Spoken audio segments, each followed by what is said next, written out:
A paz do Senhor Jesus. Vamos começar mais um cafezinho com Jesus, amém? Eu sou o pastor Alex, que faz o cafezinho com Jesus.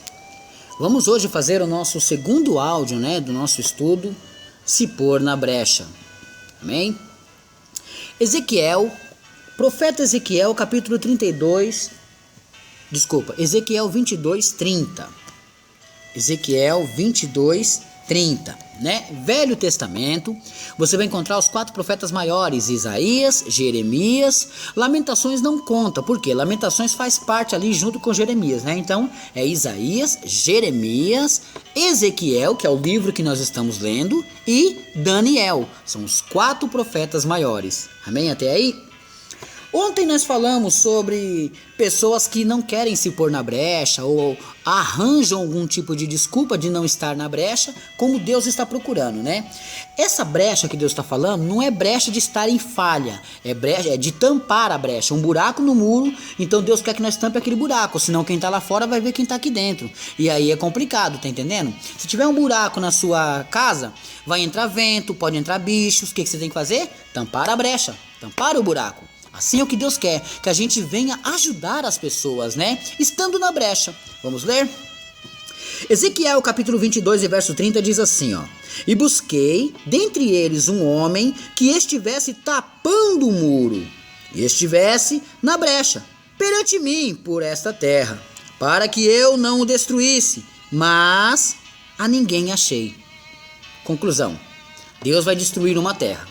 Ele precisa de um homem que esteja na brecha para ele não destruir a terra. Se ele não achar esse homem, ele vai destruir a terra. Tá entendendo? Então você precisa fazer isso daí, entrar na sua mente, que você tem que estar na brecha. Mas pastor, não aguento mais falar com aquele homem. Não, calma. Tá? Você tem que ter calma. Às vezes, você tá esquecendo que não é você que faz a obra, tá? Então você só ore, tá bom? Para de falar, que não é por muito falar que vós serão ouvidos. Então, não adianta você ficar gastando a sua saliva. Não jogue pérola aos porcos quando os porcos querem ficar ali e não dá valor na pérola. O que você faz? Somente ora. A carta de Tito, lá no finalzinho, pertinho de Apocalipse, diz assim, Depois de 1 e 2 admoestações deixai. Quer dizer, você não é por ficar falando muito, não. Tá gastando saliva de bobeira. Faça a sua parte no joelho. Fala com Deus, não fala com ele. Não fala com ela, não fala para os filhos, fala com Deus.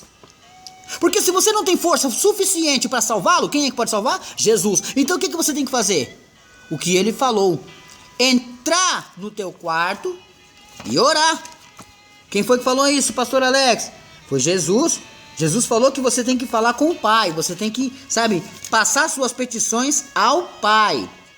Mas eu não sei onde que está isso não. Está lá em Mateus capítulo 6, verso 9, Portanto vós orareis assim: Pai nosso que estais no céu, santificado seja o teu nome, venha a nós o teu reino, seja feita a tua vontade. Depois que você deixar a vontade de Deus ser feita, as coisas fluem. Assim na terra como no céu, o pão nosso de cada dia nos dai hoje. Tem certeza que você só quer o pão nosso de cada dia? Ou você está almejando muito mais do que o pão nosso de cada dia? Verso 12, e perdoa nossas dívidas assim como nós perdoamos os nossos devedores. Peraí, você quer que Deus te perdoa porque você quer perdoar quem está te devendo. Será que você tem cumprido isso? Verso 13, e não induzas a tentação, mas livra-nos do mal, porque teu é o reino, o poder e a glória para todos sempre. Tem certeza que você concorda com essa oração? Se você concorda, tudo bem, entra no teu quarto e ora. Amém? O pastor Alex vive fazendo campanhas, Acabei uma campanha agora chamado de Declarando Guerra. Irmãos, foram vários testemunhos, E aguarde, logo mais vem aí mais uma campanha do pastor Alex, Estou aqui me consagrando a Deus, orando a Deus para Deus me dar um título dessa campanha, o propósito que Deus quer que eu faça, e estarei fazendo mais uma campanha com vocês todos. Mas o que acontece? Não adianta pedir para Deus se você não faz por Deus. Deus não quer destruir a sua família, Deus não quer permitir que o inimigo destrua, mas Deus quer que alguém se coloque na brecha. Então ontem nós entendemos que os fracos foram escolhidos para confundir os fortes. Então entenda, vamos entender assim, João 15:16, 1 Pedro 2:9 e Mateus 22:14 foi o que a gente leu ontem, não foi? Então tá, agora a gente vai eu só quero fazer uma menção rapidamente aqui, ó, de João 15,16, né? Rapidamente, João 15,16. Olha só. João capítulo 15 e verso 16 diz assim, ó: não me escolhestes a vós, a mim, mas eu vos escolhi a vós, e vos nomeei para que vades e deis fruto. Somente só isso que eu quero ler. Vá e dê fruto. Tem muita árvore seca, muita árvore estéril. Vá e dê fruto. Enquanto você está preocupado, parado numa situação, ela não se resolve. Mas eu tenho que orar para salvar meu marido. Sim, ora. Não, mas eu tenho que fazer alguma coisa. Não, não faça nada. Você está fazendo totalmente errado. Você não tem que fazer, você tem que orar. Porque você não pode arrancar o vício de dentro de uma pessoa que está viciada, arrancar a prostituição de dentro de uma pessoa que está na prostituição. Não dá. Porque não é o seu papel é orar. E quem convence o homem do pecado é o Espírito Santo. E quem dá a salvação e a graça é Jesus. Quem livra do livro da morte é Deus. Agora, peraí, você não está fazendo por você. Está buscando pelos outros, mas não está fazendo por você. Isso é complicado. Como saber se você é chamado ou escolhido? Você sabe? O chamado e o escolhido, irmãos, eu expliquei ontem. E você não pode ficar na igreja como chamado. Você é escolhido. Veja o que Paulo disse em Romanos 10, 13 a 15. Vamos lá? Romanos 10, capítulo 13 ao 15, né? Está escrito assim: porque todo aquele que invocar o nome do Senhor será salvo. Como, pois, invocarão aquele quem não creram? E como crerão naquele de quem não ouviram? E como ouvirão se não há quem pregue? Eu vou repetir. Porque todo aquele que invocar o nome do Senhor será salvo. Pô, legal, então todo mundo que invocar será salvo? Beleza. Mas aí vem uma pergunta: como, pois, invocarão aquele a quem não creram? E como crerão naquele de quem não ouviram? E como ouvirão se não há quem pregue? Aí o verso 15 é o que está escrito: e como pregarão se não forem enviados? Como está escrito: quão formosos os pés dos que anunciam a paz, dos que anunciam coisas boas. Irmãos, conclusão: a pessoa tem que abrir a boca para pregar, não é para xingar. De novo tá bêbado, de novo se drogou, de novo tá roubando, de novo tá traindo, tá se prostituindo. Não abre a boca para murmurar, abre a boca para orar. Você tá usando a palavra errada. Isaías teve uma resposta para Deus quando Deus queria saber quem que vai por nós, né? Isaías 6:8, vamos lá? Vamos lá. Isaías é antes de Ezequiel. Se você já está um pouquinho apto na Bíblia, você já vai achar Isaías capítulo 6. Vamos lá. Isaías 6 e o verso 8, que está escrito assim, ó: depois disto, ouvi a voz do Senhor que dizia: a quem enviarei? E quem há de ir por nós? Então disse eu, quem está falando aqui é Isaías: eis-me aqui, envia-me a mim. Deus falando: e agora? Como que eles vão crer se não há quem pregue? Não foi o que a gente leu? Foi o que a gente leu aqui em Romanos 10, capítulo 10, do 13 ao 15, né? Como que o seu marido vai crer se ninguém foi enviado para ele ainda? Ele ouviu mais ou menos, mas tem que enviar um homem de Deus, uma mulher de Deus para pregar para eles. Então como que eles vão crer se não foi enviado quem pregue? Não foi isso?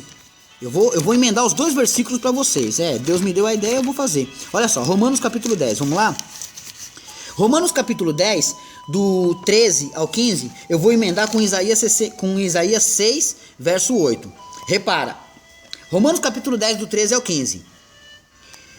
Porque todo aquele que invocar o nome do Senhor será salvo. Como, pois, invocarão aquele em quem não creram? E como crerão naquele a quem não ouviram? E como ouvirão, se não há quem pregue? E como pregarão, se não foram enviados? Como está escrito: quão formosos os pés dos que anunciam a paz, dos que anunciam coisas boas. Agora, Isaías 6:8. Depois disto, ouvi a voz do Senhor e dizia: a quem enviarei? Quem irá por nós?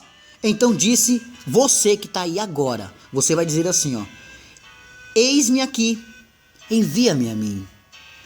Repete essa frase: Senhor, eis-me aqui, envia-me a mim para pregar para aquela mulher, para aquele homem. Duas mulheres param no ponto de ônibus, uma começa a falar com a outra. Olha, mulher, minha vida não tá fácil, sabe? Meu marido não para de beber, a gente já não tem uma relação muito legal. Eu não sei não, tô pensando em me separar. Ele bebe demais, eu não aguento mais aquele homem. Ah, eu não sei o que faço. A outra, em vez de dar um bom conselho, ela fala pra ela: olha, existe um produto muito bom, você joga na comida e ele para de beber. Ou então, se não funcionar, pega o nome dele, escreve no papel, põe nisso, isso e aquele outro, pronto, é uma simpatia. Você vai ver, rapidinho, ele fica mansinho, mansinho. Isso é obra do diabo. O diabo tem os seus que estão pregando por aí afora. Ah, menina, vai no centro, toma um passe. Isso é obra do diabo. Ah, que isso? Faz um voto com a santa tal, o santo tal. Isso é obra do diabo. Porque a Bíblia fala que não há ninguém que substitui o nome de Jesus, porque ele recebeu um nome que é sobre todos os nomes. Porém, buscai a ele. Somente a ele. E aí sim, entra você. Como eles vão crer se não há quem pregue? Tem uma pessoa drogada, ela está desviada, pode até ser, mas ela não conheceu a Bíblia Sagrada, ela não conheceu a verdade, João 8,32, ela não conheceu a verdadeira verdade, a verdadeira palavra.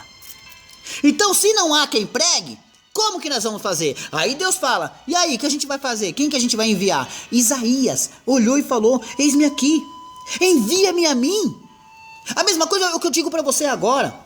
Se põe na brecha por aquele drogado que tá passando na sua rua todo dia. Se põe na brecha por aquela mulher. Se põe na brecha por aquele mendigo. Você escuta pessoas falar de falsos testemunhos, de tristeza sobre a pessoa aconteceu isso, aquele outro. Mas você só ouve e não faz nada. Aquela palavra chegou até o seu coração pra você fazer alguma coisa, pra que você não fique calado. Se põe na brecha. Vamos comprar folhetos e vamos sair pras ruas. Se põe na brecha. Vamos fazer visita nos lares, se põe na brecha. Quantas pessoas entram dentro da igreja e se sentem em um cemitério? Se sentem num lugar horrível, se põe na brecha. É isso que Deus quer, é isso que Deus exige, que a gente se ponha na brecha. Senão não dá, meu irmão, minha irmã. As pessoas precisam conhecer a verdade, e a verdade é essa: Cristo é a verdade, porque ele era o verbo, e o verbo se fez carne, o verbo estava com Deus, e o verbo é Deus. Quanto mais tempo a gente vai demorar assistindo as pessoas perderem as suas vidas? Notícias vêm pelo WhatsApp ou pelo Facebook, que fulano morreu, que pai perdeu o filho, que filha foi sequestrada, que ciclana foi estrupada. E aí? E a igreja, que é o sal da terra e a luz do mundo, cadê? Que anda apagada e sem gosto nenhum. Cadê aqueles que Jesus falou lá em Marcos? Eu quero ler para você, vamos lá? Marcos, último capítulo de Marcos, eu acredito que é o capítulo 16, né? Olha o que Jesus disse aqui no capítulo 16 e no versículo 17 e 18. E estes sinais. Qual é o sinal? Não, quero ler o 15 primeiro. E disse-lhes: ide por todo mundo e pregai o evangelho a toda criatura. Quem crer e for batizado será salvo, mas quem não crer já está condenado. Pronto. Esse é o papel do cristão. E esses sinais seguirão aos que crerem. Onde você está lendo, pastor Alex? Eu estou lendo em Marcos capítulo 16 e versículo 17 agora. E esses sinais seguirão aos que crerem. Em meu nome. Nome de quem? Não é do apóstolo nem do pastor. Em meu nome. Nome de quem? Da pessoa sujeita que está falando, Jesus Cristo. Em meu nome expulsarão os demônios. Falarão novas línguas. Pegarão nas serpentes e se beberem alguma coisa mortífera, não lhes fará dano algum. E porão as mãos nos enfermos e os curarão. Tá vendo?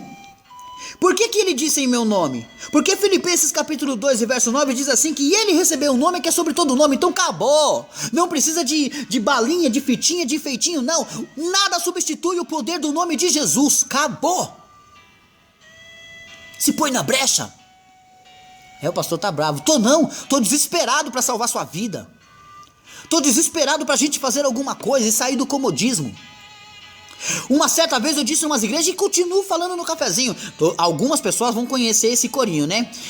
Desemboca o vaso, Jesus, enche de azeite, enche de azeite, enche de azeite. Sabe como é que é o corinho do pastor Alex agora?